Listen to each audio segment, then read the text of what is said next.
Wow, kakaibang dessert to. Ngayon ako makakatikim nito. Okay, kung na-intriga kayo kung bakit umuusok ang dessert nito, panoorin nyo to. Ate, ito yung smoking balls. Sige, mabili ako medium. Yun, nilagay na ni ate yung smoking balls natin sa may lalagyan. Tapos, binuhusan ng tubig na umuusok. Hindi natin alam kung ano tawag dyan. Ano yan, te? Dry ice. Dry ice.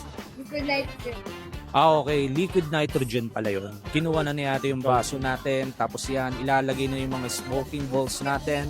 Smoking balls goes in. Nandiyan na, nasa baso na. Nilalagay na lahat yung makuusok na makukulay na parang bolang candy. Biglang inangat yung lalagyan at yun, binuhos na yung liquid nitrogen. Tapos yun, lalagyan ng chocolate liquid. Lalagyan yung ibabaw ng ating smoking balls. And finish! Yun, musok-usok pa. Wow, kakaibang dessert to. Ngayon ako makakatikim nito. Ang galing din nung nakaisip nito eh. No? Isipin mo nagkaroon ng dramatic effect yung kakainin mong dessert. Okay, so umorder tayo ng smoking balls. Ito, umusok-usok pa. Pero nilagyan niya ate